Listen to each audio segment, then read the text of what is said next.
Hola, muy buenos días a todos y a todas. Primero quiero confirmar que me escuchen apropiadamente. ¿Me escuchan bien? Sí, se Sí, escucha muy bien. Muchísimas gracias, Ana.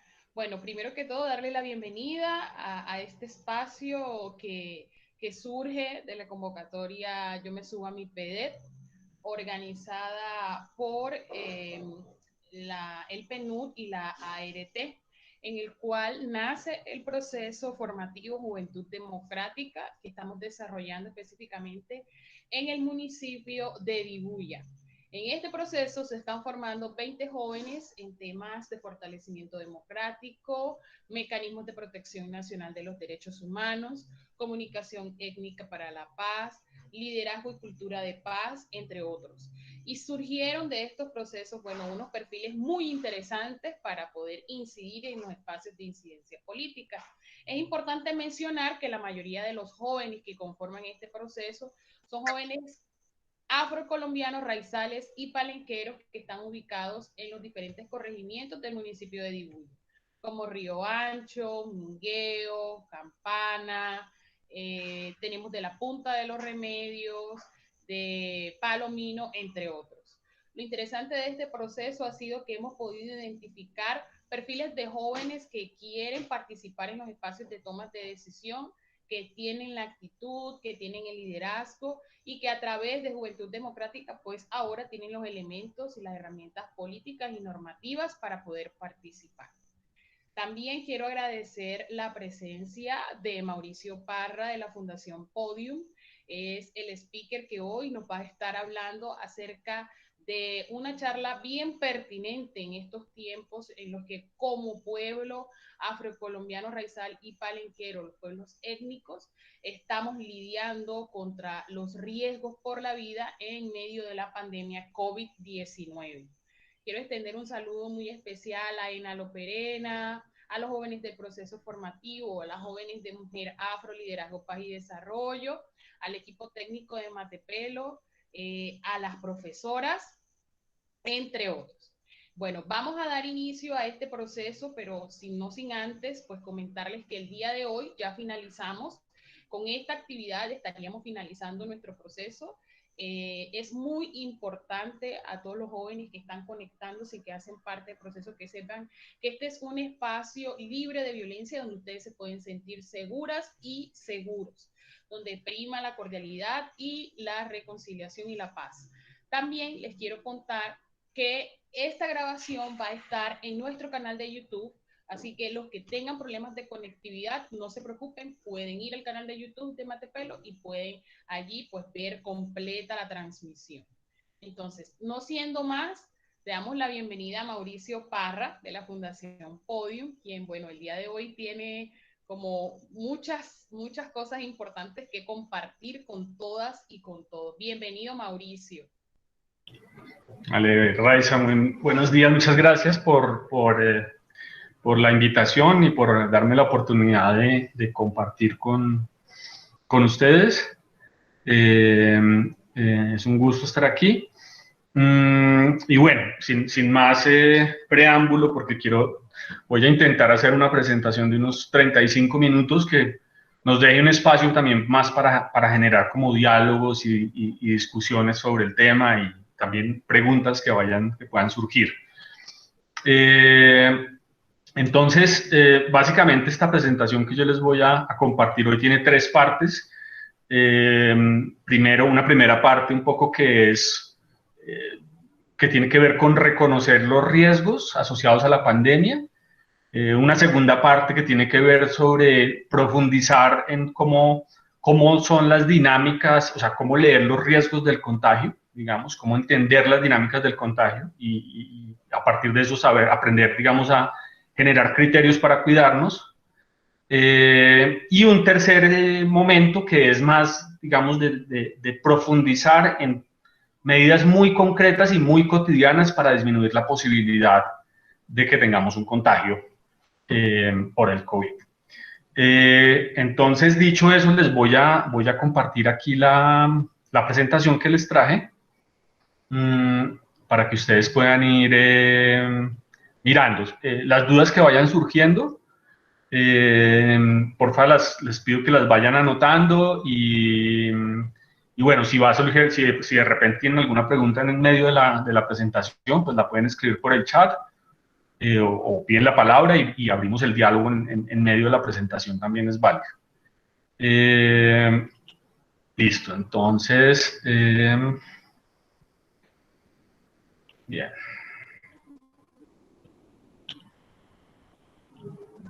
Listo, aquí se ve la presentación. ¿Me confirman, porfa? Sí, señor, sí se ve. Listo. Bien, entonces lo primero, bueno, lo primero es como decir aquí, la apuesta de este ejercicio que estamos haciendo de formación en general es una apuesta no de vivir con el virus, sino de vivir sin el coronavirus, ¿sí? Y esto parte de una idea que queremos mucho trabajar y es mejor, si a uno le va a dar coronavirus, es mejor que le dé dentro de un año o dentro de 2 años y no al comienzo. Esta es una primera idea que queremos dejar instalada porque entre más tiempo pasa, digamos, en la dinámica de la pandemia, va disminuyendo poco a poco el riesgo de que uno pueda tener una afectación grave.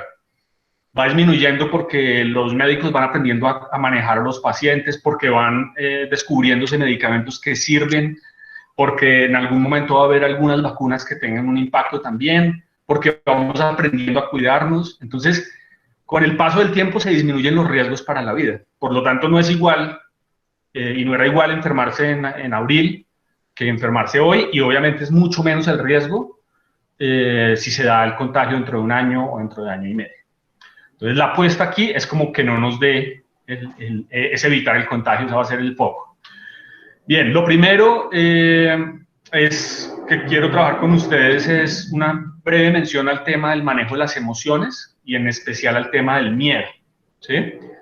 El tema del miedo, que es una sensación desagradable, puede ser en todo caso una herramienta muy importante de cuidado de la vida en general, ¿sí?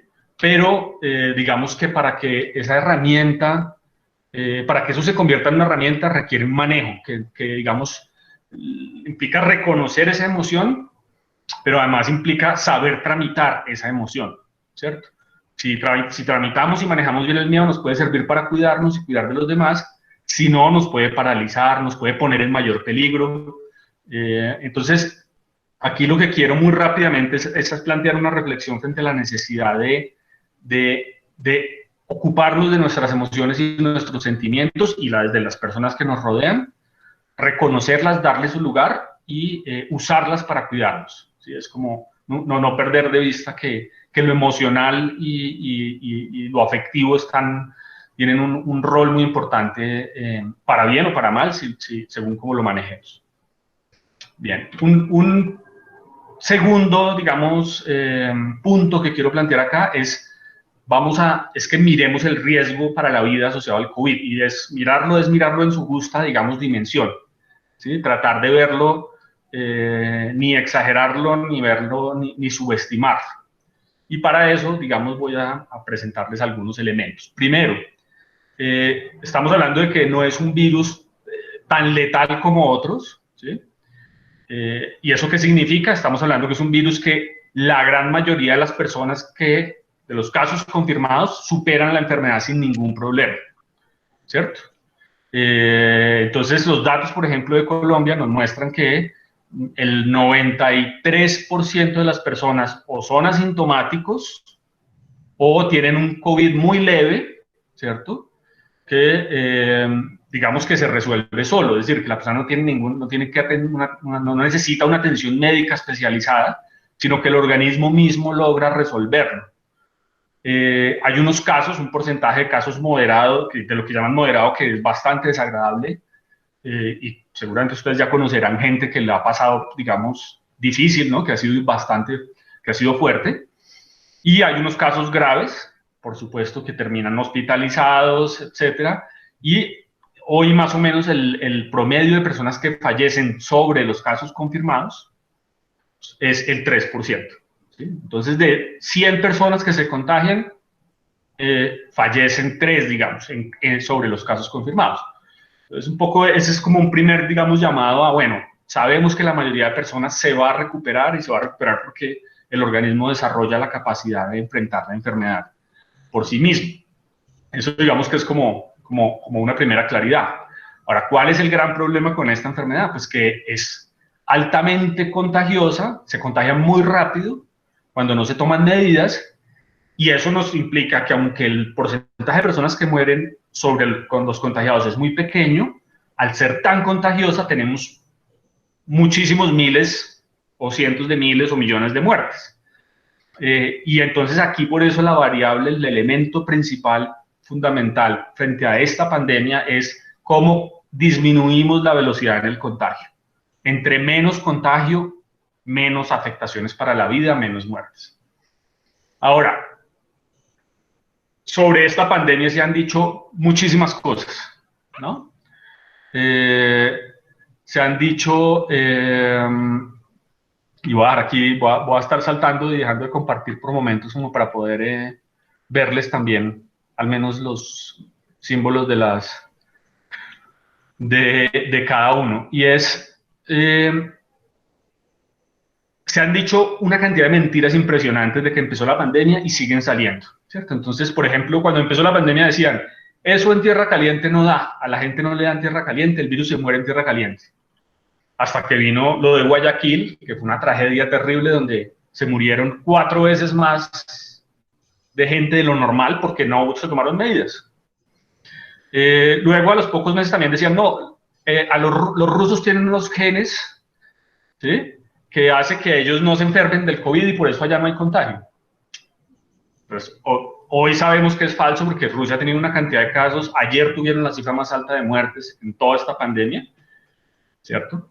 Y en Colombia, que no ha sido la excepción, frente a mentiras, también ha circulado toda clase de temas. Entonces en Colombia han dicho, no, que es que usted entra porque se partió el dedo meñique del pie izquierdo y sale muerto por COVID porque están exagerando. No, que usted se toma cualquier remedio y no le va a dar, en fin. Todas las mitos y todas las ideas que se quiera uno pensar. Ahora, hay frente a toda esta información y desinformación que hay, que es muy difícil de leer, ¿cierto? Porque además los científicos y, bueno, la gente, los médicos están aprendiendo, entonces también ha habido, obviamente, muchas contradicciones en medio de ese proceso de aprendizaje, como es normal. Hay una cifra que no miente, y es la cifra, algo que llaman los científicos, los expertos en estos temas, el exceso de la mortalidad en exceso o el exceso de mortalidad, ¿sí? Y esta cifra de exceso de mortalidad es muy importante porque nos permite ver no solo las muertes directamente causadas por la enfermedad del COVID, sino también las muertes indirectas como consecuencia de la pandemia. ¿Y a qué me refiero con eso? Pues hay unas personas que les da COVID y les da la enfermedad, digamos, al producto del COVID y mueren, pero hay otras personas que fallecen digamos, sí, fallecen porque no pudieron acceder a atención adecuada porque hay una pandemia y el hospital estaba a reventar, o porque no quisieron o no sintieron miedo de ir al hospital, por ejemplo, y no recibieron atención oportuna. Entonces, las pandemias tienen generan un impacto asociado a la enfermedad misma y a las personas que no pueden acudir. Y para leer ese impacto, entonces, está está lo que llaman los epidemiólogos la mortalidad en exceso, que les voy a volver aquí a mostrar, ahora les voy a mostrar en la presentación, para que vean las cifras de Colombia. ¿Sí? Listo. Ahí se ve otra vez, ¿cierto? Sí, señor, se ve perfectamente. Listo, entonces la mortalidad, el exceso de mortalidad, ¿qué es? Es comparar las muertes, por ejemplo, en un mes, el promedio de muertes de un mes de los 5 años anteriores con los de este año. Entonces, por ejemplo, estas son cifras recientes del DANE, ¿sí? En el mes de abril, en promedio, en el mes de abril desde el 2019 al 2015, se morían 530 personas al día en Colombia, ¿sí? En el año 2020 se murieron 558 personas, ¿cierto? Entonces, ¿eso qué nos muestra? Que eso nos muestra que, por ejemplo, frente a abril de los 5 años anteriores y abril de este año no hubo un gran cambio. Pero cuando miramos el mes de agosto, por ejemplo, ¿sí?, que ha sido hasta ahora el mes más de mayor gravedad, digamos, de la pandemia, nos encontramos que las muertes se incrementaron en un 86%. O sea, se murió casi el doble de la gente que normalmente se moría en el mes de agosto en Colombia si comparamos con el promedio de los 5 años anteriores, ¿sí? Y digamos que en la gráfica que les estoy mostrando, ustedes pueden ver cómo a partir de junio, ustedes recuerdan que marzo, abril tuvimos la cuarentena estricta, en mayo le empiezan a abrir huecos, empiezan a hacerle huequitos a la cuarentena, ¿cierto? Y en junio se empiezan a ver los efectos. Ya en junio crece mucho más la mortalidad en exceso. En julio crece todavía más. En junio, además, recordarán, si no estoy mal, fue en junio que tuvimos el día sin vida, que llamaban, ¿no? El día sin IVA, ¿sí? O el COVID Friday, que llamaron también. Y luego viene agosto, que es hasta ahora ha sido el mes más grave en términos de incremento de la mortalidad. Y aquí estoy hablando solo de mortalidad por causas naturales, ¿sí? En general, en Colombia, este año ha tenido un incremento de la mortalidad por causas naturales del 31%. ¿Sí? O sea que si en el promedio en los años anteriores se morían 100 personas, este año se han muerto 130 personas. Entonces, eso ya nos muestra que Colombia ha tenido un impacto de la pandemia, no tan grave como otros países, hay que decirlo. Afortunadamente, digamos que las cuarentenas fueron muy importantes y el hecho de que se tomaran en el primer momento ayudó a salvar muchas vidas. Pero Colombia tampoco es que lo haya hecho bien, digamos, lo ha hecho regular, por decirlo de alguna manera. Y lo otro que les quiero dejar acá sobre este punto es las diferencias regionales. Aquí el COVID, la pandemia no ha avanzado de igual manera al mismo tiempo en todas partes. Ha habido unos lugares que han tenido impactos muy severos. Aquí les muestro, por ejemplo, datos a julio de varias regiones y, por ejemplo, Atlántico tuvo un exceso de mortalidad de casi el 300%, es decir, en ese periodo de marzo a junio más o menos, se murió casi el triple de personas que normalmente se moría por causas naturales, por todas las causas en el Atlántico. Y eso muestra el impacto. Amazonas también tuvo un pico muy brutal de COVID, han sido los lugares, digamos, de mayor impacto hasta el momento. Y aquí hay algo que es importante, que no quiero que se nos olvide, y es la gran mayoría de la población colombiana todavía no se ha contagiado y por lo tanto todavía está, digamos, expuesta a la enfermedad. ¿Listo?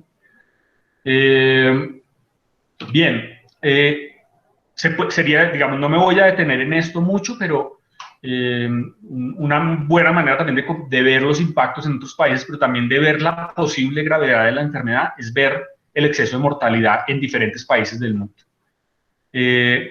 Por ejemplo, hasta ahora el caso, digamos, que parece ser de los más graves del mundo, es Perú, que ha tenido un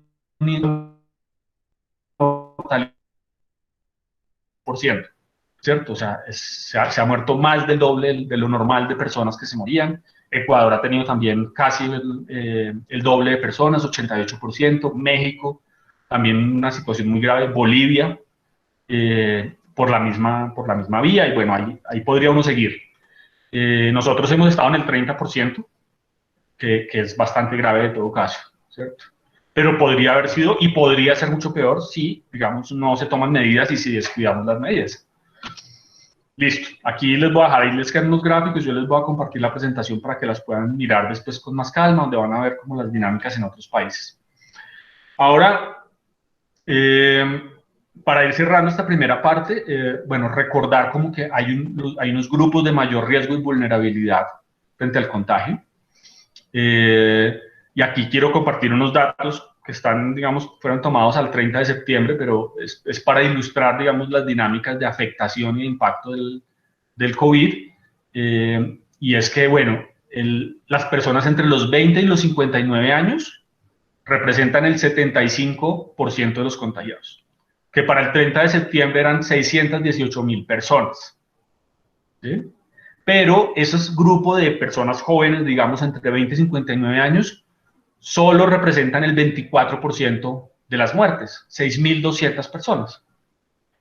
Por otra parte, las personas mayores de 60 años son solo el 15% de los contagiados, ¿sí? Para el 30 de septiembre, 123.000 personas, pero representaban el 75% de las muertes, 19.503 muertes.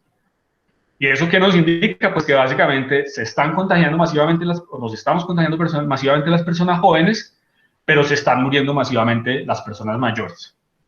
Las personas mayores que además son, digamos, además de su valor en sí mismo por ser personas, por ser seres humanos, son quienes, digamos, concentran la sabiduría, las tradiciones, la cultura de este pueblo, ¿no? De nuestro pueblo, de los pueblos. Entonces aquí no solo se está muriendo un número de miles de personas, sino que se están muriendo, se está perdiendo un acumulado histórico de saber en la sociedad.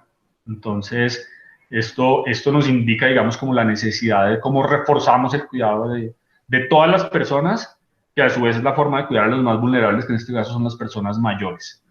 Y un dato, digamos, que seguramente ya conocen, pero no está de más recordarlo, los hombres, sobre todo los hombres mayores de 60 años, tienen casi el doble de riesgo de morir que las mujeres, ¿no? Su riesgo de morir es casi el doble que el de las mujeres. Bien, ahí lo de comorbilidades ustedes ya lo saben, lo dejo ahí para que lo puedan ver. Aquí quiero ir a otra dimensión de la vulnerabilidad, y es la vulnerabilidad por pobreza estructural. Hasta datos del 27 de septiembre, el 89.6% de las personas que han fallecido por COVID-19 son de los estratos 1, 2 y 3. ¿Sí? Esta, digamos, como pasa con todas las enfermedades, siempre tiene un mayor impacto y una mayor afectación en la población que está en situación de pobreza, en situación de miseria, y nuevamente, digamos, pues es un reflejo de cómo la injusticia social golpea siempre, se traduce en golpear a los sectores, a unos sectores de la sociedad, ¿cierto? Y a propósito de injusticia social, que no se nos pierda de vista que mientras el 90% de la población que ha muerto es estrato 1, 2 y 3, tenemos que los multimillonarios de América Latina, un gran porcentaje de multimillonarios de América Latina, incluidos los colombianos, se han enriquecido durante la pandemia. Bueno, y de América Latina y del mundo. En Estados Unidos ha pasado, en Europa también ha pasado, ¿sí? Hay gente que se ha vuelto muchísimo más rica de lo que era en medio de la pandemia. Y por supuesto estamos hablando de multimillonarios que en general pagan muy pocos impuestos. Por eso organizaciones como Oxfam han venido planteando y reforzando la necesidad de que se cobre impuesto a los multimillonarios para asumir, digamos, las medidas que se requieren para salvaguardar la vida en medio de la pandemia y digamos, para asumir los costos que implica la pandemia en todo sentido. Si los multimillonarios que han ganado más durante la pandemia, que ya eran multimillonarios antes, pagaran impuestos, seguramente muchas vidas se hubieran podido salvar y se podrían salvar todavía con esos recursos. Bien, y con eso, digamos, ahí termina como la primera sección de esta presentación. Quisiera saber si en este momento hay alguna pregunta, alguna inquietud, o seguimos, o algún comentario, o seguimos avanzando en la presentación hasta terminarla y después dejamos las preguntas para el final.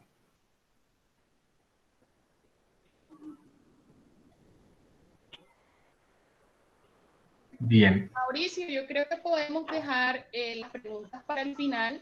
Ya aquí los jóvenes me comentan que están tomando apuntes de toda la clase. Entonces, al final, como para no perder el hilo, entonces al final, pues ya ellos y ellas van a hacer las preguntas directamente. Listo, Dale, perfecto. Ok, sigamos. Dale. Listo, entonces...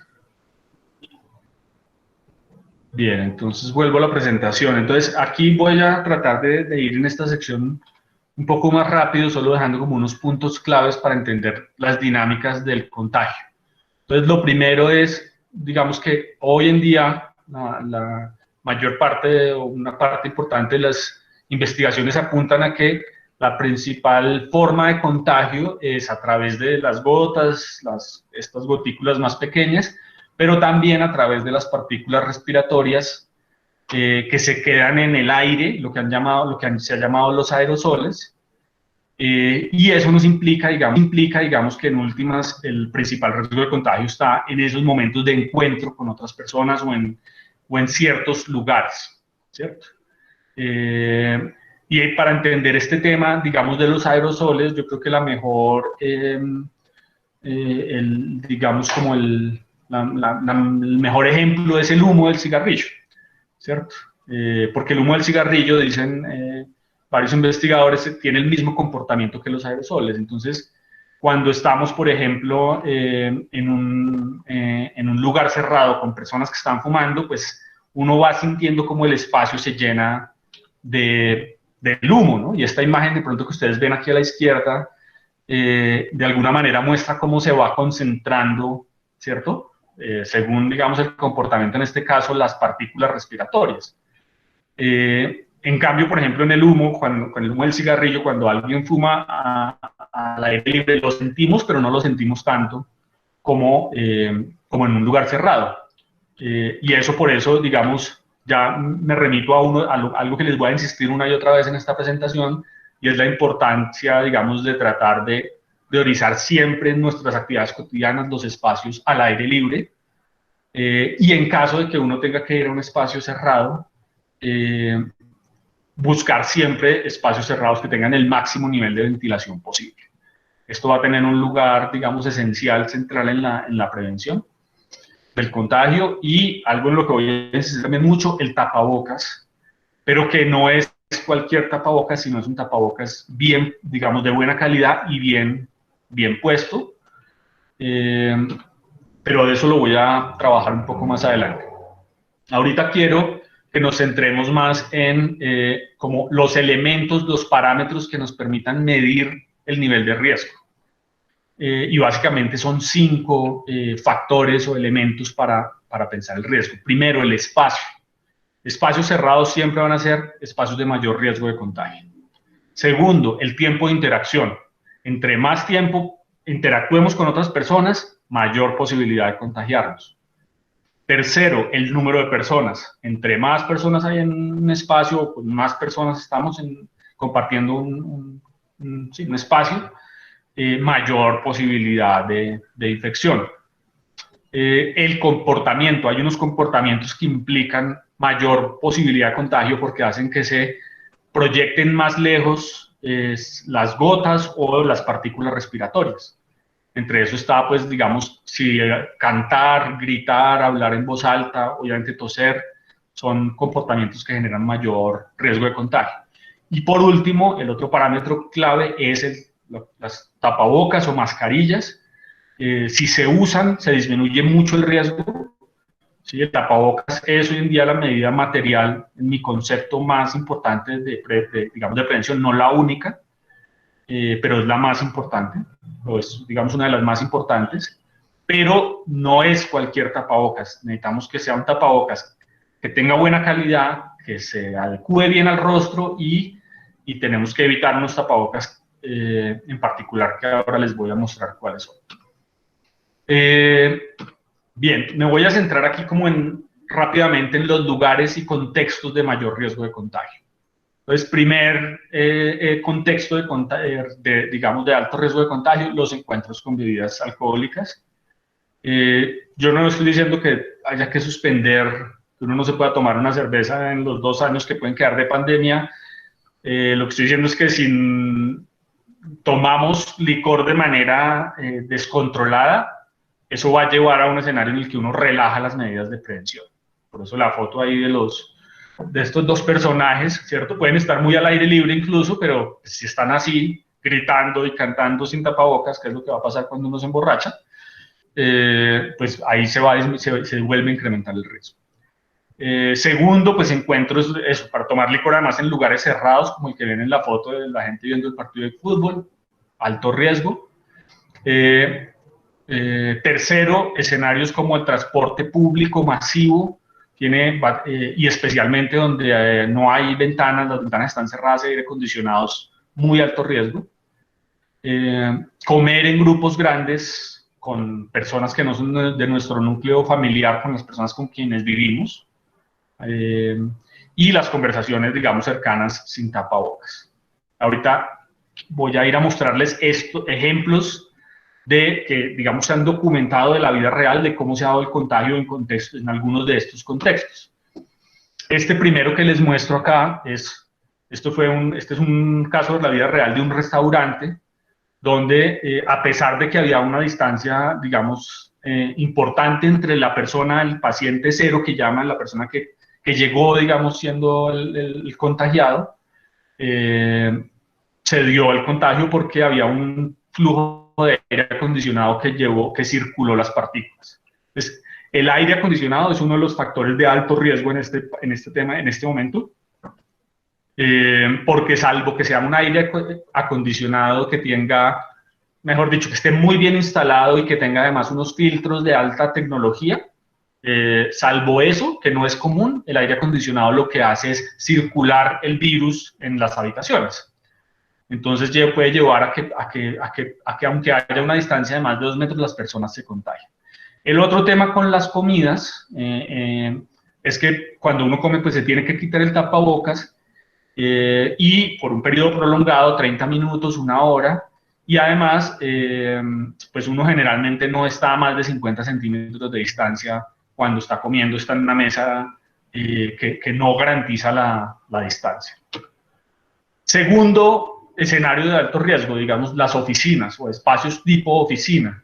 Este es otro caso de la vida real. Aquí ustedes pueden ver cómo de un total de 137 empleados que había en este lugar se contagiaron 79. Y fíjense que se contagiaron por todo el escenario, por toda la oficina. Entonces no importa que el lugar sea muy grande, desde que la gente sea un lugar lleno de gente, con mala ventilación o con aire acondicionado, y sin tapabocas, lo que van a tener es un contagio masivo. Entonces, frente a esto, ¿cuál es el criterio de prevención? Entre menos gente vaya a una oficina, mejor, ¿sí? Y aquí hay que recordar algo, y es, el virus no llega por las ventanas, el virus llega por las personas, ¿sí? Entonces, ¿cómo hacemos para disminuir la circulación del virus? Pues sacando lo que lleva el virus a los espacios, que son las personas. Lo otro es, de todas formas, claro, ahora hay que ir a algunas oficinas, hay algunas personas que tienen que ir a la oficina. Para disminuir el riesgo en ese tipo de escenarios es fundamental garantizar el máximo de ventilación. Entonces, lo primero que hay que hacer al llegar a una oficina es abrir todas las ventanas, todas las puertas, y eso, digamos, creo que hay que aplicarlo en general a todos los espacios cerrados, ¿no?, que vayamos. Tercer escenario digamos, un caso de la vida real que les voy a mostrar, transporte público. Este es un caso en el que se contagiaron 23 personas dentro de un bus, y ustedes ven la imagen y van a ver que el paciente cero estaba más o menos en la mitad del bus, pero se contagiaron las personas que estaban en el último puesto también, a muchísimo más de 2 metros. Entonces, claro, es un bus con aire acondicionado, con las ventanas cerradas, lo que hizo fue circular el virus por todo el bus. Por eso, esto que está pasando hoy en día, por ejemplo, en Colombia, que dicen que no venden el puesto de al lado, es completamente irrelevante si en el bus está con las ventanas cerradas el aire acondicionado, ¿sí? Entonces, aquí hay algo que voy a insistir mucho, lo voy a volver a decir al final, es práctica para incorporar en la vida. Si el bus no tiene ventanas abiertas, y ojalá ventanas grandes como las que se muestran en la foto, no se suban, ¿sí? No se suban. Y hay que empezar a exigirle a las empresas de transporte que uno va en bus con ventanas abiertas, y hay que ir buscando la manera solo de subirse en ese tipo de transportes. Bien, aquí en la presentación les van a quedar, digamos, algunas gráficas que ayudan a leer los riesgos el nivel de riesgo en diferentes contextos y combinando como las diferentes medidas, si hay mucha gente o poca gente, si el lugar es cerrado o abierto, si tiene buena ventilación o mala ventilación, y qué comportamiento, como lo ven en esta gráfica, para que después lo miren con más calma. Finalmente, digamos, para cerrar esta parte, ya entrarnos al final de la presentación, aquí les dejo unas preguntas un poco para que cada uno de ustedes pueda hacer la valoración de sus propios riesgos laborales y personales o organizativos. Y estas preguntas lo que buscan es identificar, a partir de lo que les decía ahora, cuáles son esos lugares en la vida cotidiana de ustedes en los que tienen mayor riesgo, y al partir de identificar esos lugares, qué tipo de cambios pueden hacer, de ajustes, para disminuir riesgos. Por ejemplo, si ustedes dicen, no, yo en mi vida cotidiana voy a hacer compras a un supermercado que está completamente cerrado, tiene aire acondicionado, no tiene ventilación natural, y bueno, pues es un lugar de alto riesgo. Entonces la idea es como dejar de hacer mercado, no, buscar otro supermercado donde no esté cerrado, donde haya buena ventilación, ¿sí? Entonces son preguntas que nos lleven a cómo hago pequeños cambios en mi vida cotidiana que me disminuyan el nivel de riesgo. No hay riesgo cero, ¿sí? El riesgo cero sería estar encerrados en un búnker durante 2 años sin salir, pero eso implicaría un alto riesgo psicológico seguramente. Entonces, siempre vamos a tener riesgo, pero lo que podemos hacer es, en la vida cotidiana, asumir medidas para disminuir ese riesgo. Y eso es justamente lo que vamos a mirar ahora en la última parte de la presentación para ya poder entrar en el diálogo. Esta imagen que ustedes ven acá es lo que algunos han llamado la defensa contra la pandemia tipo queso suizo, lo que aquí conocemos mucho como el queso gruyère, que es ese queso que tiene huecos y que se usa para ilustrar cómo para enfrentar la pandemia se necesitan no una, sino muchas medidas. Unas medidas que no dependen de nosotros, se tienen que ver mucho más con medidas que tomen los gobiernos, ¿cierto? O que tiene que ver con la investigación científica, etcétera, con la medicina, y unas medidas que sí dependen de nosotros, ¿cierto? Entonces ahí está desde el distanciamiento físico, las tapabocas, el lavado de manos, etcétera, hasta las cuarentenas, el rastreo de casos, realización de pruebas, las vacunas, etcétera. Bien, y ya aquí, digamos, lo que quiero es centrarme como en las medidas de prevención. Vuelvo y digo, el tapabocas es la medida, una de las medidas más importantes, es fundamental usarlo todo el tiempo. La distancia física, máximo de ventilación natural, el no tocarse la cara. Recordemos que si bien la mayor parte del contagio tiene que ver con las gotas y con las partículas respiratorias, también hay una parte del contagio que tiene que ver con, después de haber tocado superficies infectadas, tocarse uno ojos, nariz o boca. Entonces hay que hacer ese ejercicio cotidiano de conciencia de no tocarse la cara y lavado de manos justamente para disminuir ese mismo riesgo. Y obviamente aprender a escoger los lugares a los que vamos en los que nos movemos cuando tenemos que viajar. Y algo que quiero insistir mucho, no se trata de tomar una o dos, sino de aplicar ojalá todas estas medidas, ¿sí? Entre más, mejor. Voy a centrarme un poquito en tapabocas ya casi para terminar. Recordar la función del tapabocas, la principal función es prevenir el contagio de otras personas. Es decir, que al usar yo el tapabocas estoy disminuyendo la posibilidad de que yo contagie a otras personas. Esa es, digamos, la más importante y la que está más comprobada. Hay algunas investigaciones que sugieren una hipótesis sin comprobar, digamos, todavía del todo, y es que los tapabocas ayudan a reducir la gravedad de la enfermedad. O sea, que aunque me contagie, probablemente en la medida en que recibo una menor carga viral por el tapabocas, puede ser que la enfermedad sea menos grave. Pero esto, como les digo, es algo que todavía no está, digamos, del todo comprobado, es como hipótesis. Ahora, el tapabocas para que funcione tiene que usarse de manera adecuada. Y yo voy a insistir mucho en esto. Yo creo que Colombia no la ha tenido tan mal porque la mayoría de personas nos estamos cuidando, nos estamos intentando cuidar, pero no necesariamente lo estamos logrando. Yo, por ejemplo, siempre pongo el ejemplo de dos señoras adultas mayores que vi en la calle un día con un tapabocas de lana. Sí, pues seguramente lo hicieron ellas mismas con su mejor intención, pero realmente ese tapabocas no servía, digamos, para la protección. Y aquí lo que ven en las imágenes son las formas inadecuadas de usar el tapabocas, ¿cierto? Hasta el caso más extremo del señor que apoya a Trump con el tapabocas tapándose los ojos. Pero digamos acá la clave es recordar que para que el tapabocas funcione tiene que estar muy bien ajustado al rostro, no dejar espacios y cubrir completamente nariz y hasta abajo de la mandíbula, como se muestra aquí en esta imagen. Y acá yo les dejo una publicación que es, digamos, creo que es muy buena para ver como el tema de los tapabocas. Además, porque entre otras cosas, por ejemplo, tienen una parte donde muestran cómo fabricar tapabocas en casa y cómo fabricarlos de tal manera que tengan un nivel de protección importante.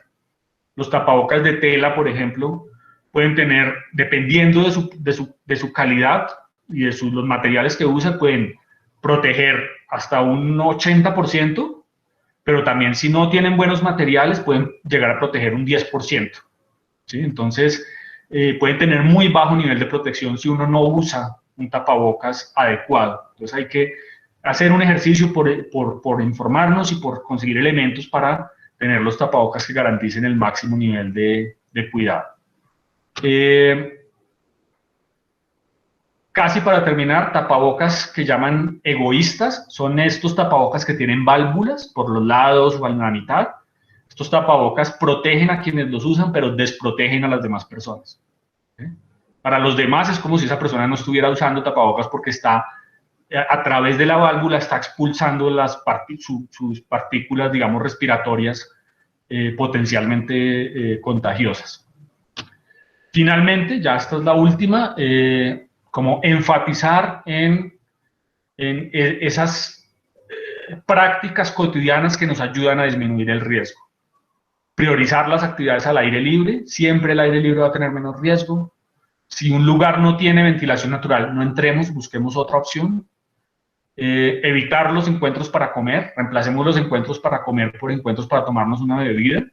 La ventaja, digamos, de eso es que uno, pues, cuando se está tomando algo, pues puede quitarse el tapabocas brevemente y tomar la bebida y volvérselo a poner.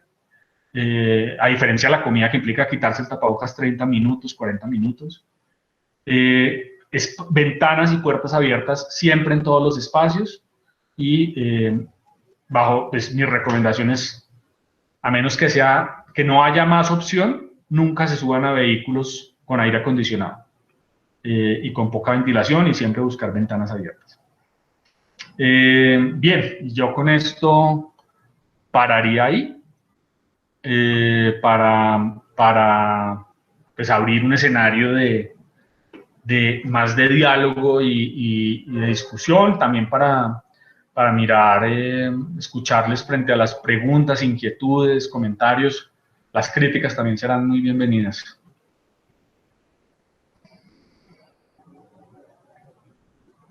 Bueno, Mauricio, muchas gracias. Creo que ha sido una información muy valiosa la que nos ha compartido el día de hoy, sobre todo porque creo que estuvo muy claro, o sea, lo usaste como con términos y palabras que son muy, muy comunes para nosotros que estamos muchos que estamos desde las zonas rurales y otros que están pues desde del casco urbano. Entonces, bueno, la invitación es a quienes tengan preguntas, dudas, aportes, sugerencias, puedan escribirlo acá en la cajita o alzan la manito, levantan la manito y le damos la palabra. Yo quisiera de pronto hacer un paréntesis, Mauricio, y comentar algunas particularidades de los pueblos afrodescendientes, sobre todo, bueno, qué es lo que nos invita y lo que nos trae a nosotros hoy acá. Que somos un grupo étnico normalmente de familias extensas y con unas prácticas y saberes y costumbres muy particulares.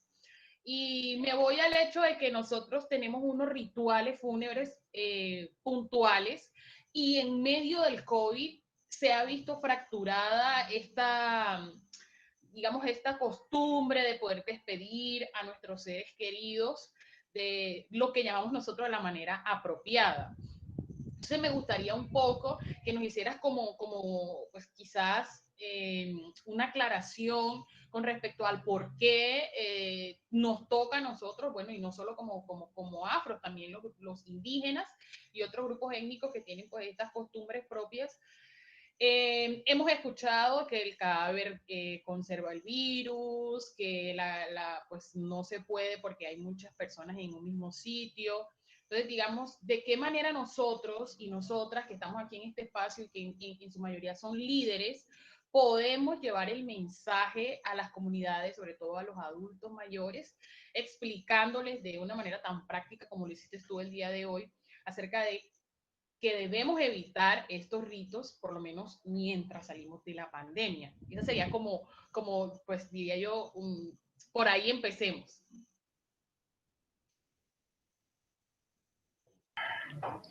Listo, pues yo ese tema, digamos que si bien lo he visto y lo tengo, digamos, he visto la dinámica, no lo he trabajado, digamos, en profundidad.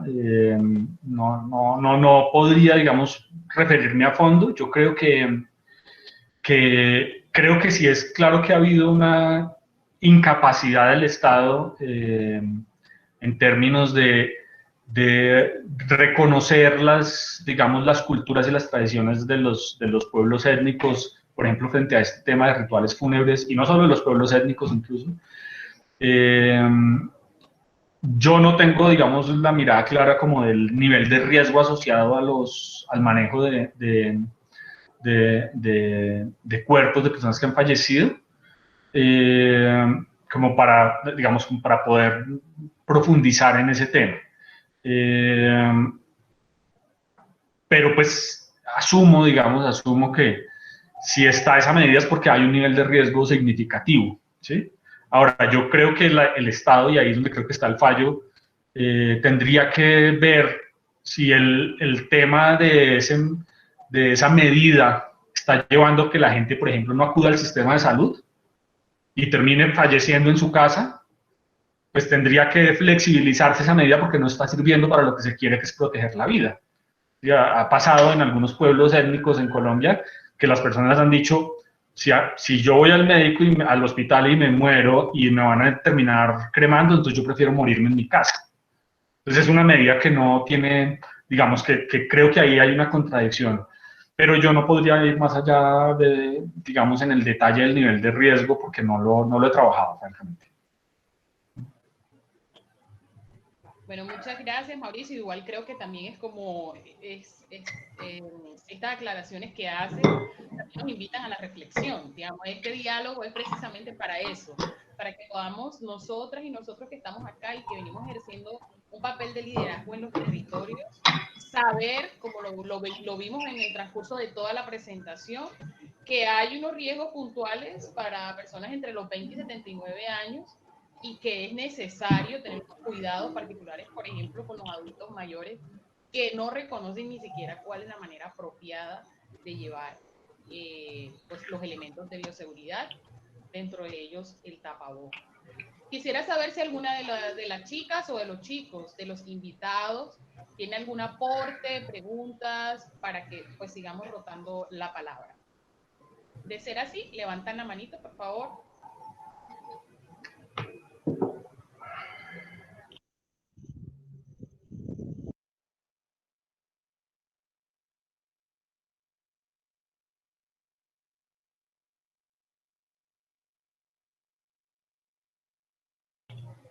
Betsy levantó la mano. Betsy, adelante. Buenos días a todas y todas, espero se encuentren súper bien. Yo acá pendiente a lo último que decías cuando nos explicabas respecto a qué tan adecuados deben ser los tapabocas, me genera ciertos cuestionamientos, porque Por ejemplo, sabemos que ahora con el tema del aumento de la pandemia y pues la emergencia sanitaria, los tapabocas se han convertido en una prenda indispensable para cada uno de nosotros y asimismo ha existido un descontrol en cuanto a la comercialización de este producto vital. Traducido en el hecho de que lo que antes costaba 300 pesos ha llegado a costar hasta 2.000 pesos. Un producto residual que se debe usar y de una vez se debe pues tirar a la basura. Muchos han optado por crear unos tapabocas más rentables económicamente porque entendemos que no todo el mundo tiene la posibilidad o el lujo de comprar una caja de tapabocas que está valorada ahora mismo en 50.000 pesos. Entonces, también miramos la incapacidad del Estado en cuanto a garantizar esos elementos de protección a comunidades menos favorecidas. Lo digo porque también me encuentro en zona rural del municipio de Dibuya y la mayoría utiliza tapabocas hechos de tela porque económicamente son más rentables y porque tienen la falsa creencia que la tela es mucho más gruesa que el material quirúrgico de los tapabocas y por ende tendrán una mayor protección. Entonces, ¿cuáles o de qué manera podría entonces distinto a suministrar la cantidad de material suficiente a estas comunidades para evitar esos contagios? Vale. Gracias, Betsy, por esa intervención. Y antes de responder, digamos específicamente, yo, aprovechando lo que tú mencionas, sí quiero profundizar en algo, y es que no se nos olvide que aquí, digamos, la pandemia es un asunto de todas las personas, pero aquí el principal responsable de las muertes que ha habido y de la mayor parte de las muertes que ha habido y de las muertes que haya a futuro es el Estado colombiano. ¿Sí? Porque el Estado colombiano tiene la obligación constitucional y legal de tomar medidas para salvaguardar la vida de las personas. Pero además el Estado colombiano tiene un presupuesto, ¿sí? El gobierno nacional tiene un presupuesto general de la nación que no es poco y que le da, digamos, la posibilidad de tomar muchas medidas que no ha tomado, como esas, por ejemplo, que tú mencionas. ¿Sí? El Estado colombiano no ha hecho una debida regulación de elementos básicos de protección. El Estado colombiano debería haber diseñado una estrategia para distribuir, producir y distribuir a gran escala tapabocas de buena calidad, ¿sí? Y no lo ha hecho. El Estado colombiano se ha negado a apoyar iniciativas de otros países que buscan ponerle límites a la propiedad intelectual, por ejemplo, sobre tapabocas, pero también sobre vacunas y sobre otros medicamentos para salvaguardar la vida. Entonces, si bien el Estado colombiano no ha hecho todo mal, tampoco voy a decir que todo esté mal, ha hecho un manejo regular, cuando mucho, sí ha habido un manejo claramente insuficiente. Ahora, en concreto, frente al tema, consciente de lo que tú dices y toda la especulación que ha habido, por eso en la presentación yo les voy a dejar ahí un link del Centro de Control de Enfermedades de Estados Unidos, donde además de explicar muy pedagógicamente como el tema de los tapabocas, muestran cómo, por ejemplo, uno puede elaborar un tapabocas de tela de buena calidad en la casa. ¿Sí? Claro, por supuesto, yo sé que esto tiene límites. Uno dice, no, pues hay una población que está en la pobreza que no, claramente va a carecer de los insumos para fabricar el tapabocas más ideal. Pero digamos que de todas formas esa guía nos ayuda a hacer lo máximo que podamos dentro de las posibilidades. Ahora, yo creo, y esto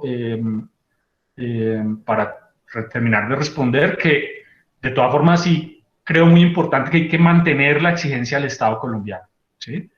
Mantener la exigencia de las instituciones de que tomen medidas para la protección de la vida. Bien, eso.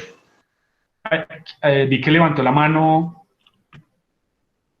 alguien. Francisco, sigue. Y Auris también. Entonces sigue Francisco y luego Auris.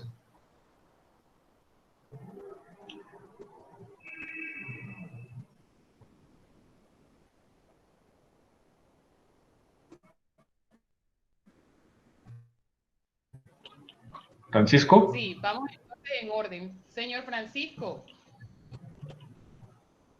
Francisco, ¿nos escucha?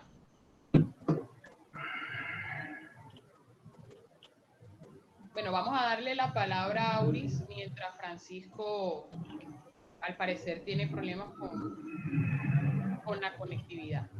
Auris, tienes la palabra. Sigue adelante, por favor. Gracias, buenos días a todos.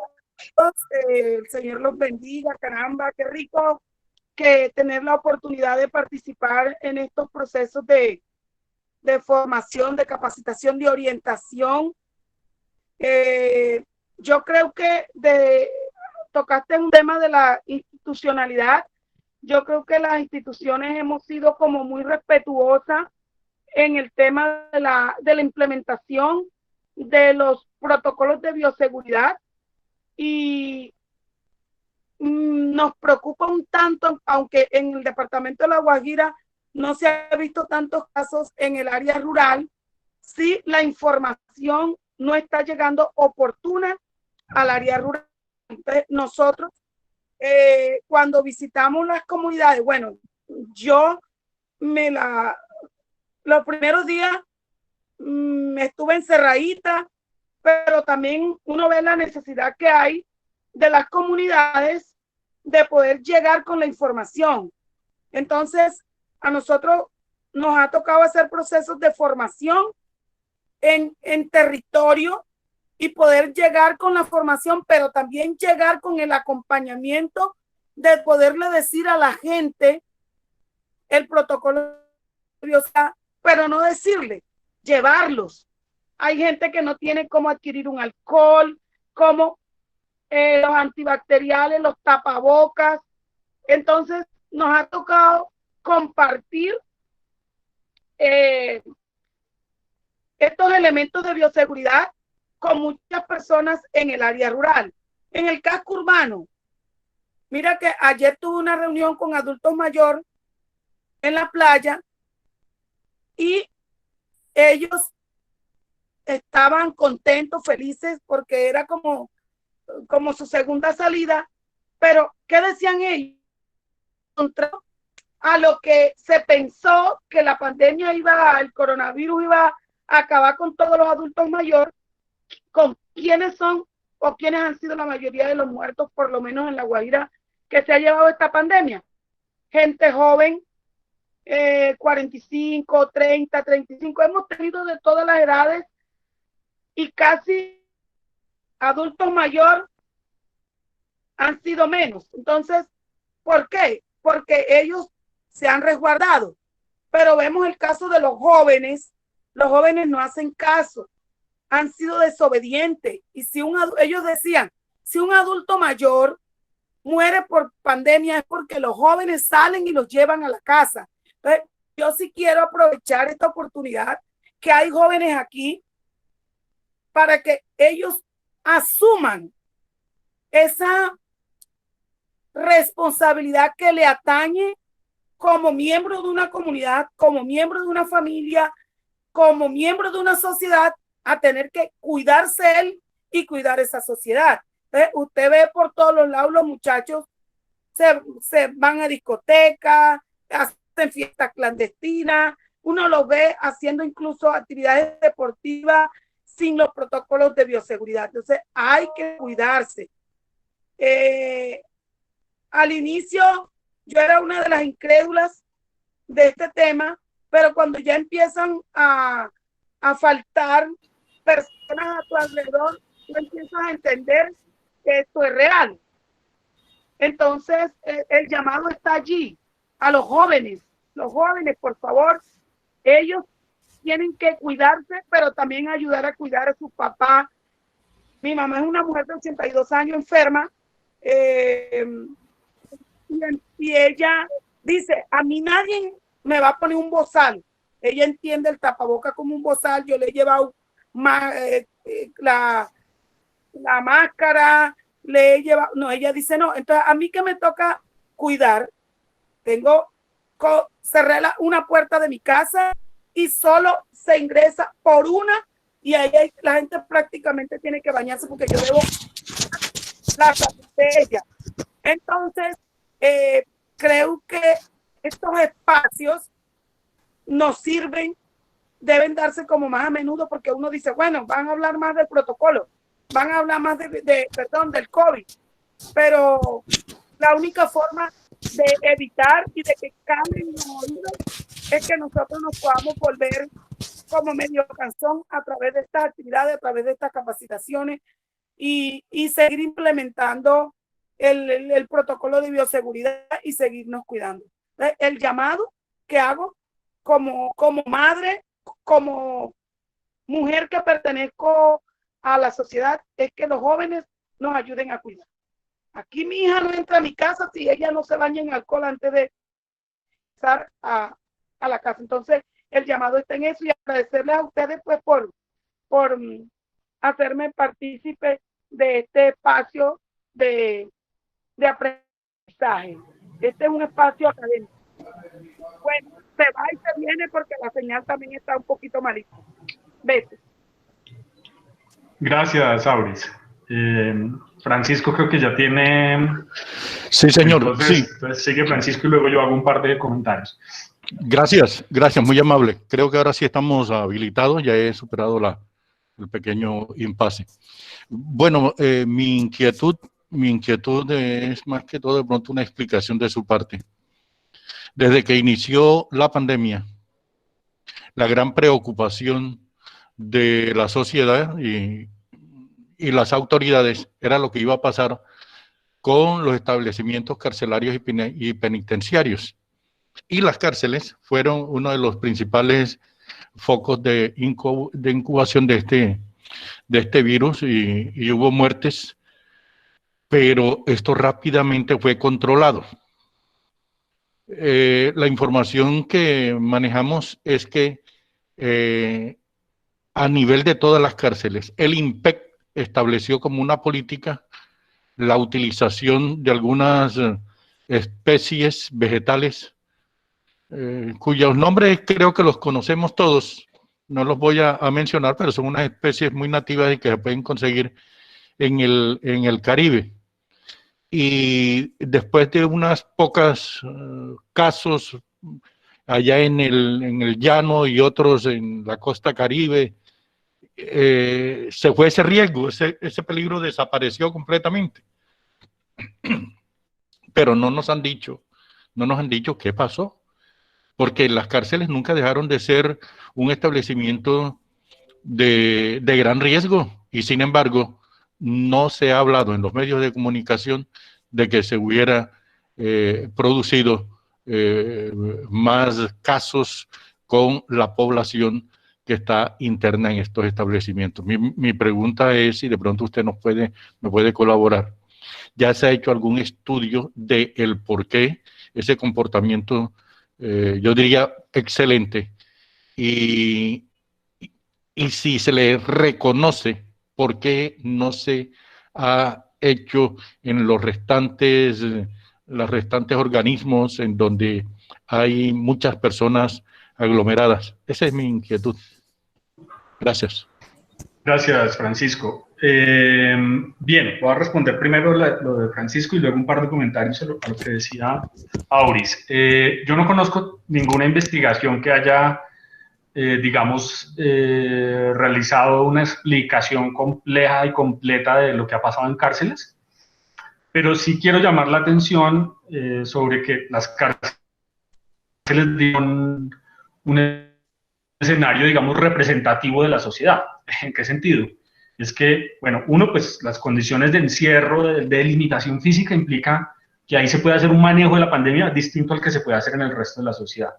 Y lo segundo es que poblacionalmente hablando también, seguramente no, digamos, habría que entrar a ver, por ejemplo, qué tipo de población predomina en los establecimientos carcelarios, en términos de edad, ¿sí? Sí, porque sí en las, yo no soy experto en cárceles, pero si en las cárceles tuviéramos una población, digamos, joven en su mayoría, ¿sí? Ese fuera el caso, entonces uno diría que probablemente la baja mortalidad en cárceles puede tener más que ver con que es población joven, que de por sí es población que supera la enfermedad en su mayoría sin tener incluso mayores síntomas, y no respecto necesariamente a X o Y, digamos, producto, ¿sí? Yo, de manera general, soy, digamos, sin negar la posibilidad de que uno u otro, digamos, producto natural o producto, digamos, de medicina occidental pueda ser útil. Yo creo que hasta el momento, en general, lo que podemos, digamos, lo que tenemos es que la pandemia ha tenido mayor o menor impacto dependiendo de un conjunto de medidas, ¿sí? Y no, yo no conozco, digamos, ninguna investigación que pueda atribuir un mejor comportamiento, un menor, digamos, impacto de la pandemia por una sola medida, sea el consumo de un producto, o sea, esto. Lo segundo, que quiero mencionar aquí, a propósito de lo que decía Auris, que tal vez no lo profundicé suficiente, y es, eh, y ahorita en este momento es muy importante, y es, hay unos escenarios en los que nos sentimos más en confianza, más seguros, y en donde por lo tanto tendemos a cuidarnos menos, y es casas de familiares, casas de amigos, ¿cierto? Digamos que es muy común que uno, al llegar a la casa de un amigo, de un familiar, después de un rato ya se quita el tapabocas porque es el espacio de eso, de confianza. Eh, y en esto yo quiero hacer como el llamado a la importancia de mantener, digamos, los cuidados cuando nos encontramos con amigos o con familiares, con amistades o familiares, porque pues el hecho de que sean gente cercana o que estemos en un lugar donde nos sentimos digamos, seguros, no cambia la dinámica, no impacta en nada como la dinámica del contagio, ¿sí? Hay un porcentaje grande de los contagios que se están dando en reuniones familiares y de amigos, y en espacios cerrados. Yo no estoy diciendo que no se encuentren, estoy diciendo que hay que buscar las maneras de encontrarse. Y a propósito de lo que decía Auris, eh, listo, yo no estoy diciendo suspendamos entonces las fiestas durante 2 años, pero uno sí tiene que ser consciente de que si me voy a ir de fiesta, primero, si me voy a ir a una fiesta de 30 personas, seguramente el riesgo de contagio es muy alto. Entonces hay que tratar de que si uno va a tener una reunión para tomarse algo, ¿no? Una cerveza, sea entre menos gente, menos, mejor. Pero además tener conciencia de que de todas formas, cuando me voy a ir a algún tipo de reunión social, estoy asumiendo un riesgo. Y eso significa que si yo después tengo, digamos, hay personas a mi alrededor que están en alto nivel de vulnerabilidad por edad o por comorbilidad, entonces yo necesito tomar distancia de esas personas durante los siguientes 2 semanas. No tengo que esperar a tener una prueba o a tener eh, síntomas, sino que si yo por X o Y razón, sea por una fiesta o por mi trabajo, me tengo que exponer a un contagio, entonces tengo que tomar mayor distancia de esas personas con mayor nivel de vulnerabilidad y ser más riguroso en los cuidados, ¿sí? Entonces, si me voy a ver con mi familiar que está en alto nivel de vulnerabilidad, pues me veo con ese familiar al aire libre y usando el tapabocas ambos todo el tiempo, ¿sí? O ambas. Ese es como un llamado que quisiera hacer ahí. No sé, Raiza, si alguien más, si ha habido más preguntas. Sí, vamos a darle la palabra a Loren y seguido de Loren continúa Yajaira. Listo. Adelante, Raiza, Loren. disculpa, Raiza, antes que Loren, no sé si al final me podrías permitir para hablar un poco de la experiencia de la cárcel del IMPET de Riohacha, que la conozco de cerca porque trabajo allí, articulo todas mis acciones y cómo ha sido el ejercicio que se ha dado en el IMPET aquí en Riohacha. Sí, señora, perfecto. Seguido entonces de Yajaira. Vamos con Loren.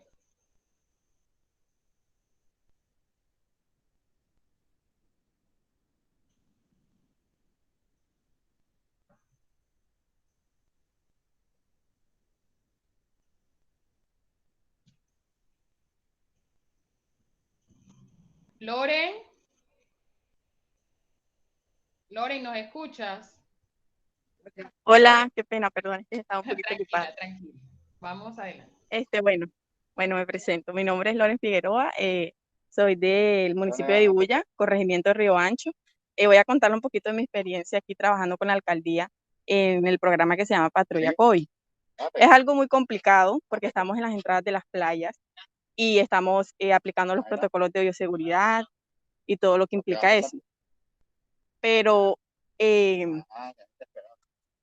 como la falta de pertenencia de las personas y de autocuidado, porque acá han habido muchas aglomeraciones y de hecho iban a sacar un decreto para volver a cerrar las playas de Palomino porque los turistas no están respetando los protocolos de bioseguridad. Entonces, es algo muy complicado, yo digo que va en la persona porque todos los días estamos acá en las entradas. Usen el tapabocas, lávense las manos, hagan su reservación porque tienen que hacer una reservación para poder ingresar a la playa, porque el tope de personas son de 440. Entonces las personas acá, no sé si es que le entra por un oído y le sale por el otro, entonces yo digo que eso va en la persona, porque deberíamos todos cuidarnos y tratar como que de mejorar, porque ha sido un año muy difícil, complicado para todos, y de verdad trabajar con este tema de la pandemia y el COVID, tratar de hacer precauciones y protocolos de bioseguridad es muy difícil, porque hay gente que es difícil, o sea, no se deja llevar, no se deja explicar. Entonces, es algo complicado. Entonces tratamos de incentivar a las personas de que tomen conciencia, porque también pasa en los carritos de la vía donde yo me transporto, o sea, quieren montar más de 6 personas, donde caben solo 4.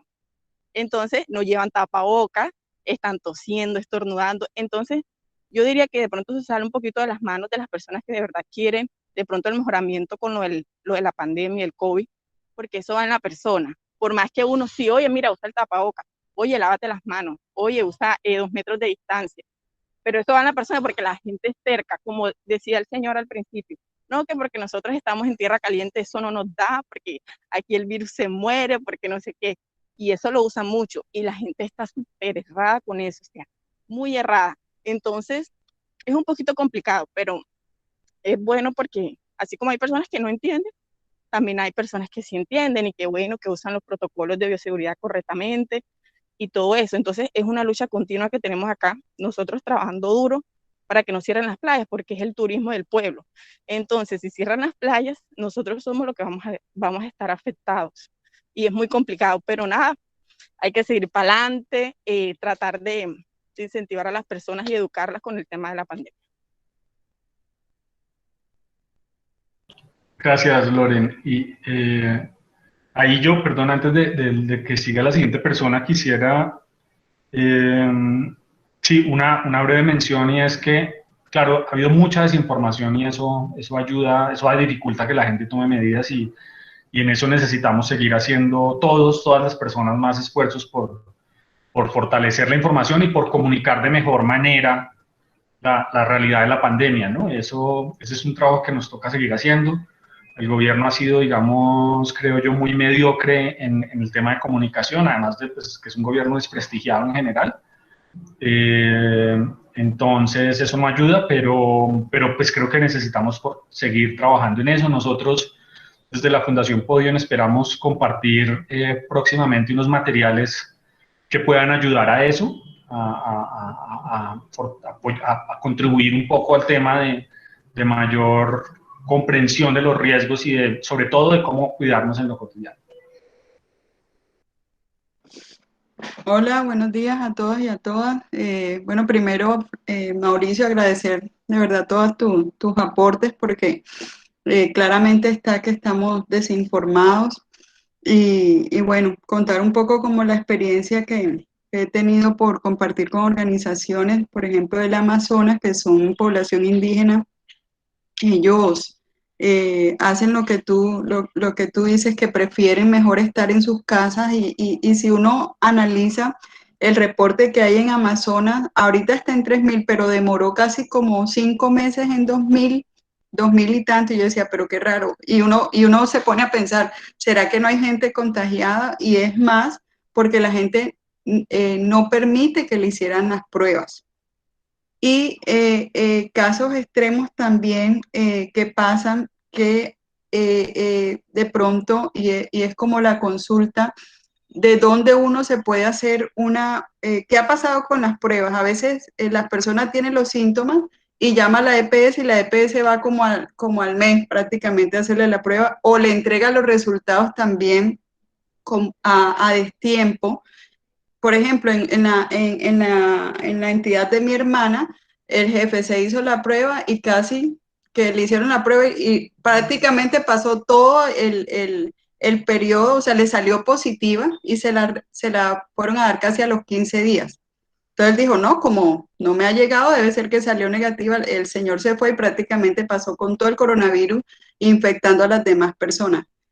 ¿Cuál es también en la empresa de mi esposo hay personas que no se sienten, pero nada, dice, o sea, no tenemos nada, no tengo nada, no tengo ningún síntoma, pero creo que eso incluso es más peligroso porque son personas que no los tienen, pero sí tienen el virus y pueden estar, pues obviamente contagiando a los demás que de pronto no tienen eso, pero siempre me ha quedado la duda por qué a unas personas sí les afecta o tienen algún síntoma y esas personas asintomáticas, ¿cómo deberían actuar? O sea, ¿cómo deberían actuar?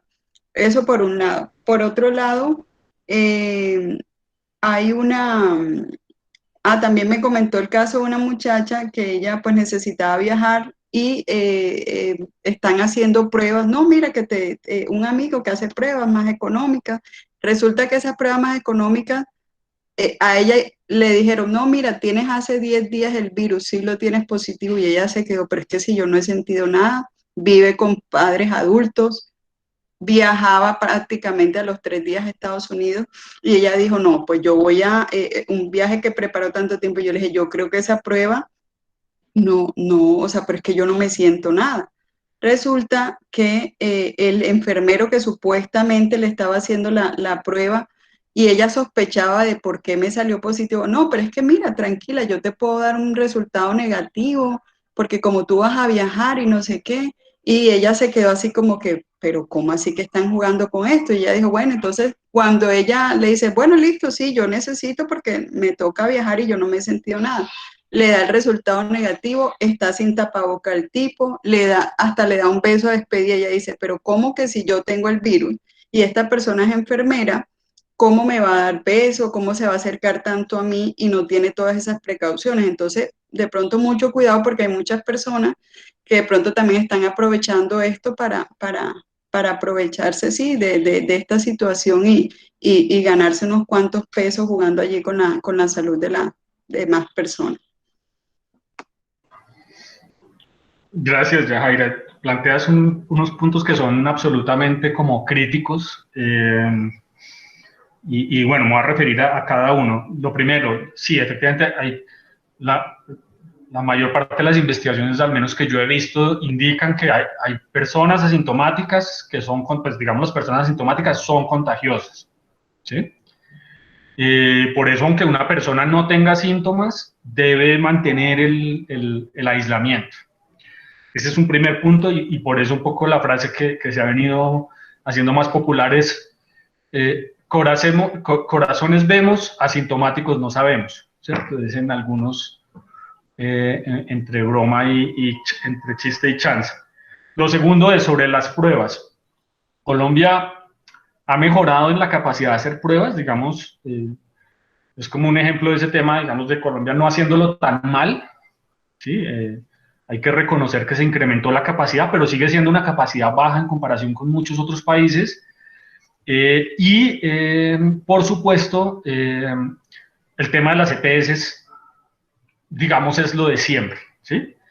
Hay personas, en Colombia durante años hemos tenido personas muriéndose por enfermedades que se hubieran podido, o sea, abordar, atender, ¿sí? Personas cuya vida se hubiera podido salvaguardar, pero que fallecieron porque hay unos EPS que su negocio es negar la atención en salud, ¿sí? Las EPS son intermediarios financieros cuyo negocio, cuyo modelo de negocio está construido sobre la idea de entre menos servicios de salud presten, más dinero ganan. Y eso se refleja en todo el ámbito del sistema de salud y específicamente también pues, en relación con pruebas y pandemia.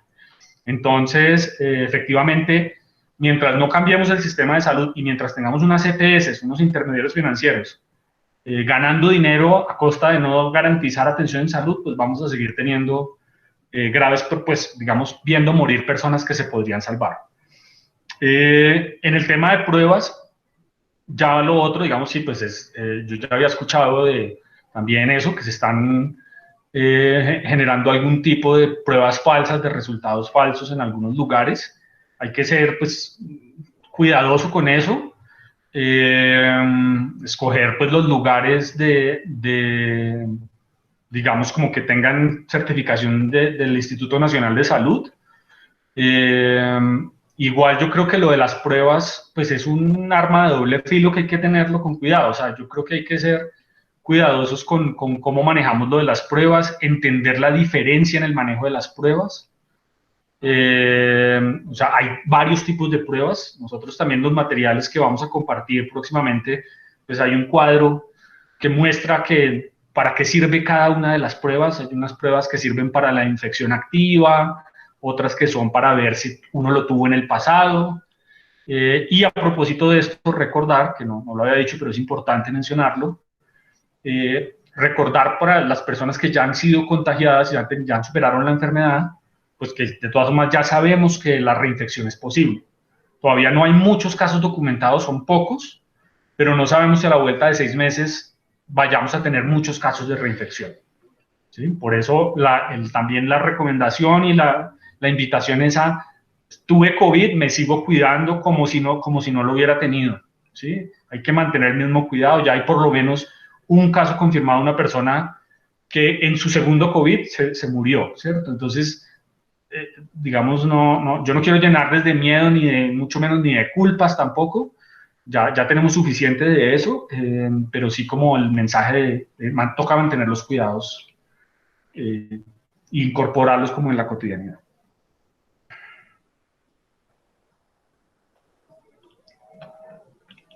Ok, Mauricio, muchas gracias. Por acá por el chat pide la palabra Oriana Pérez. Oriana, adelante, por favor. Bueno, buenos días a todos. Me alegra poder saludarlos. Les hablo desde Oreganal, corregimiento de Barrancas, Guajira. Primero me parece muy valioso pues toda la información que estamos adquiriendo hoy, pero al mismo tiempo es como un reto de que esa información también la podamos llevar hacia las comunidades más lejanas, porque de pronto esta información está como adecuada más a lo urbano. Entonces, cómo poder ayudar a las personas que se encuentran como yo en corregimientos. Y de seguro que va a ser un trabajo muy provechoso, entonces dejar esa invitación abierta de que igual a través de este taller o de esta capacitación que estamos haciendo hoy, Matepelo también hace ese aporte porque se supone que yo seré un multiplicador, pero sé que será mucho mejor si ustedes como fundación pues nos pueden apoyar y nos pueden aportar. Entonces dejo ahí extendida esa invitación a hacer algo por los territorios, y de pronto también será muy provechoso para Loren, que nos hablaba desde Dibuya, y las demás personas que están aquí y también pues pertenecen a territorios, porque sí, de pronto hay personas que tienen como más acceso a la información, a métodos de protección y de cuidado, pero sí hay una gran población que está muy vulnerable y que no está siendo como tenida en cuenta. Gracias, Oriana. Ese punto que planteas es clave. Yo, fuera de la presentación, les voy a compartir también una cartilla que no sé si ya la conocen, que hizo una ONG que se llama Sinergias, que es una ONG que trabaja temas de salud en comunidades. Han tenido un trabajo de muchos años digamos, en la región amazónica, con comunidades indígenas. Le hicieron una cartilla que, si bien está, digamos, pensada para comunidades indígenas de la Amazonía, es muy pedagógica y gran parte de la cartilla está muy pensada para cualquier comunidad rural, ¿sí? Sean indígenas, negros, campesinos, etcétera. Entonces, ese es un material muy pedagógico que yo les compartiré, yo le envío al correo a Raiza junto con la presentación. Igual con la presentación también van algunos links de páginas donde hay material, digamos, pedagógico, que se puede usar, ¿no? Que se puede imprimir, por ejemplo, en donde no hay señal de celular, pues llevar afiches o llevar hojas impresas. Y lo otro que iremos compartiendo también, esos son como infografías o pequeños materiales fáciles de compartir por WhatsApp, que nos ayuden también a circular eso por varios lados. Pensando en comunidades negras, por ejemplo, en su momento, yo lo vi hace varios meses, no he vuelto a revisar. Por ejemplo, organizaciones como el PCN hicieron un trabajo interesante para comunidades negras, como desde la mirada de las, digamos, como desde la mirada de las comunidades negras y como con la pedagogía para esas comunidades. Yo creo que hay mucho material igual que está en internet y les compartiremos para que ustedes también lo puedan ver qué sirve y lo puedan adaptar también a la realidad específica del territorio, de los territorios donde ustedes trabajan.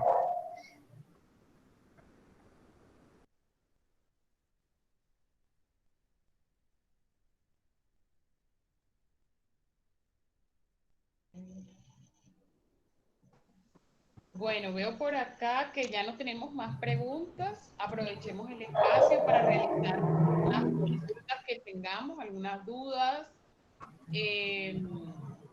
algunos aportes. Si hay alguien más que tenga alguna duda o algún aporte, pues bueno, nos cuenta. Ya creo que también Mauricio se ha tomado el trabajo de explicarnos con mucho detalle todos los procesos, como los escenarios también, ¿no? Para poder ver cómo funciona y de qué manera podemos prevenir, que es como la mejor cura en el momento, prevenir, esa es la cura ideal. Uh-huh. Bueno, al parecer no hay más preguntas, Mauricio. Yo creo que es importante mencionar, vamos a tener esta información guardada en el canal de YouTube. Vamos a compartirles a los jóvenes del proceso formativo en nuestra plataforma de Classroom la presentación y todo pues, el resto de información del que ya nos habló Mauricio. Mauricio, quedamos pendientes también con este link que nos dijiste que nos ibas a compartir acerca de cómo es el tapabocas adecuado, o sea, de qué manera se elabora un tapabocas adecuado. Como acá tenemos invitados e invitadas, pues sería valioso que lo colocáramos este link acá en la cajita del chat. O si no, después nosotros lo compartiremos en los espacios pertinentes. Agradecer a los jóvenes de Juventud Democrática, a los diferentes líderes. Raiza, perdóname, antes de cerrar, yo quisiera hacer una rápida mención a algo que no trabajé en la presentación y es que hay que tener cuidado y es, digamos, dentro de los impactos que tiene el COVID, pues está también algo que han llamado el COVID prolongado, ¿sí?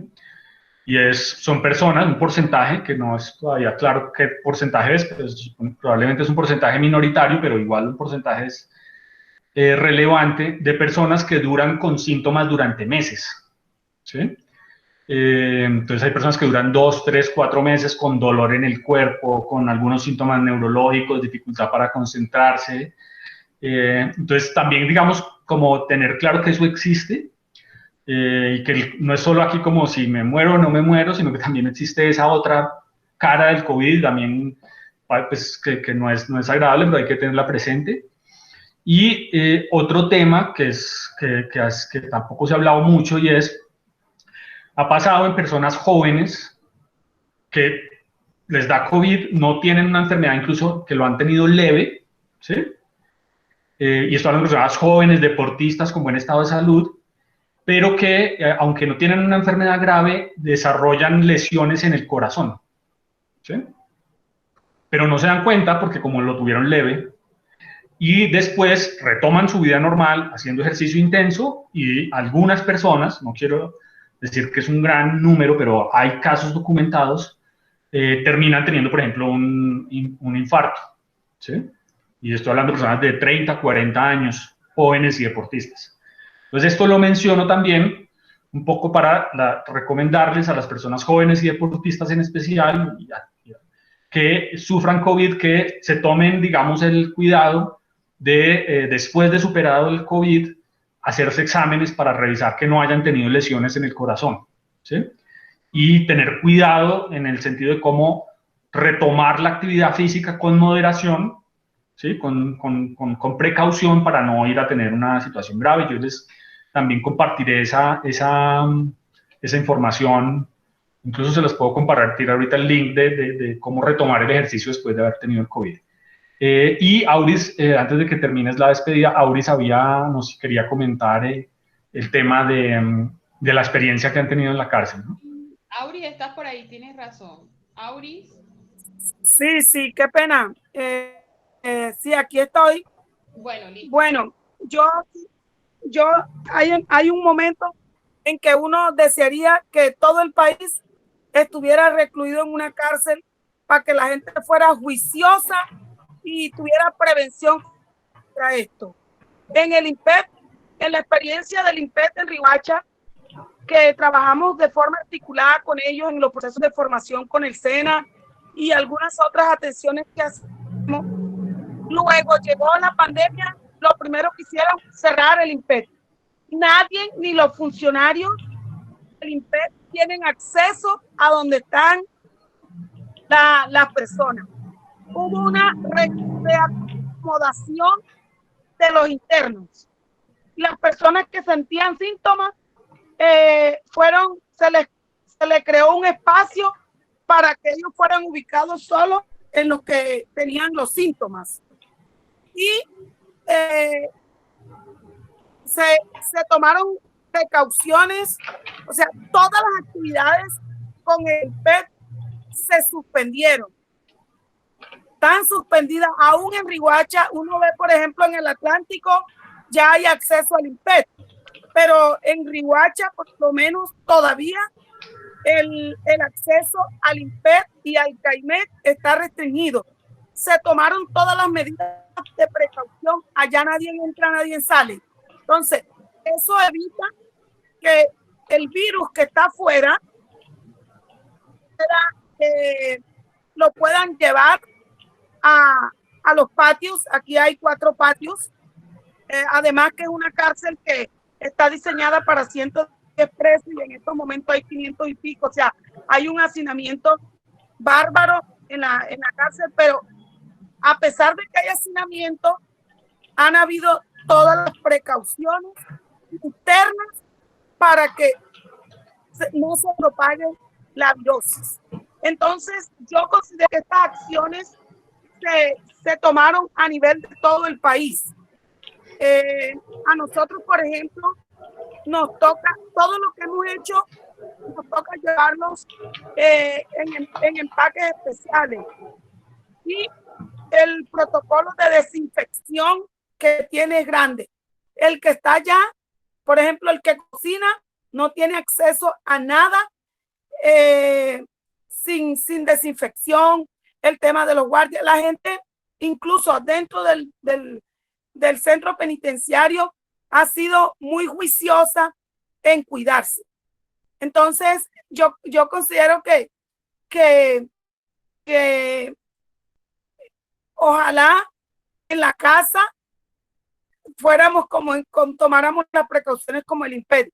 Y bueno, nosotros no podemos descartar que en este tema del cuidado, la medicina ancestral y tradicional, como decía Francisco, ha sido muy relevante en la atención en todas las comunidades.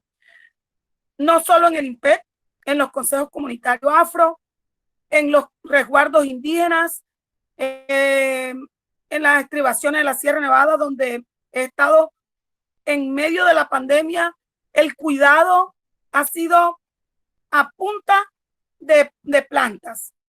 el limón, el jengibre, la moringa. O sea, no podemos descartar, no hay estudio científico que diga esto, pero nosotros como pueblo ancestral, como afro, como consejo comunitario, nuestro mejor aliado han sido las plantas tradicionales, y también estas plantas se han aplicado y se han consumido en el INPET. Entonces eso nos ayuda. Lo otro es que los reclusos nuevos que han llegado se han mantenido fuera del INPET, o sea, en la policía se han hecho carpas externas, pero no se han llevado internos detenidos al INPET, sino que se han mantenido como en otros lugares. Entonces, esto también ha ayudado a que no llegue gente con probabilidades de contagio hacia el centro penitenciario. Entonces, creo que nos toca tomar ejemplo de la cárcel. Era lo que quería mencionar. Y bueno, gracias. Gracias, Raiza, por ser parte de este evento. Gracias, Auris, por compartir la experiencia. Y sí, yo coincido que el saber ancestral es importante, es muy importante, combinándolo con todas las demás medidas, ¿no? Pero sin duda que es valioso el saber ancestral de la medicina tradicional. Ahí les dejé, Raiza, ya para que pueda cerrar, les dejé los links en el chat. Les dejé 3 links. Igual después te pediría, Raiza, que tú los puedas ya junto con la presentación y los puedas compartir también, ¿no? Para que lleguen a todas las personas.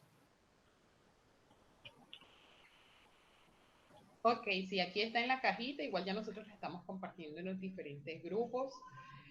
De antemano, Mauricio, darte las gracias por este espacio, por ese tiempo, por todo el conocimiento y trabajo que han puesto en estas investigaciones desde la Fundación Podium. Creo que esto nos incentiva, nos inspira y también nos reta, como lo mencionaban las compañeras.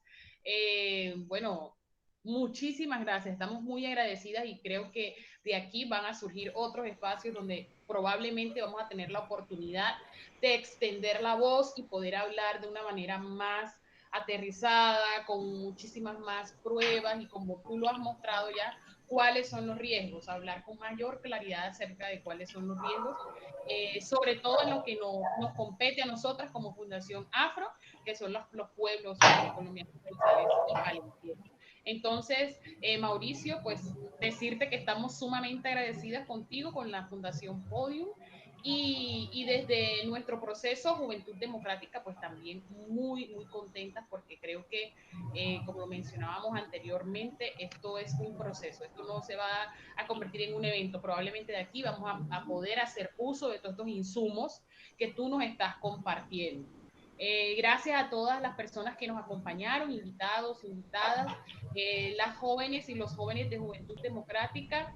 Gracias por hacer parte de este proceso. Hoy cerramos nuestro proceso oficialmente, pero probablemente vamos a seguir gestando y creciendo con el semillero de líderes y lideresas que tenemos ahora en Dibuya. Muchas gracias, Mauricio. No sé si quieres dar unas palabras ya para finalizar. Sí, despedirme, pero vi que Loren pidió la palabra. No sé si querías decir algo, Loren.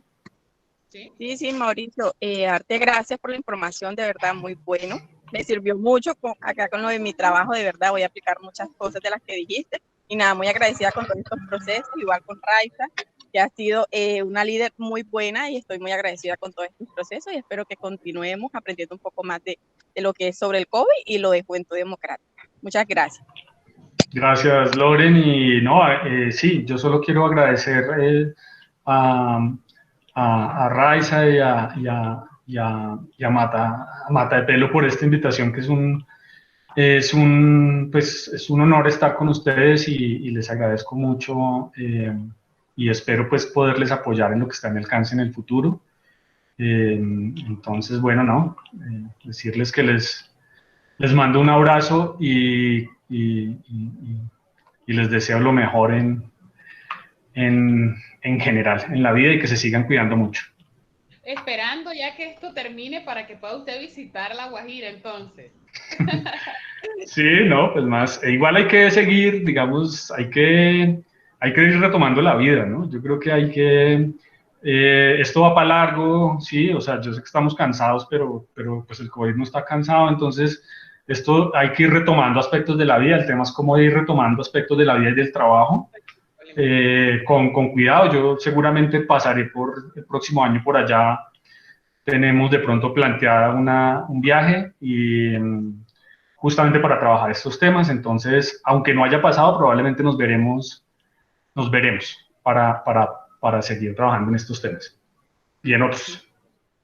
Listo, muchísimas gracias Mauricio y a todos y a todas, muchísimas gracias por su participación, seguimos en contacto. Que tengan muy buen día y a seguir cuidándose. Hasta luego.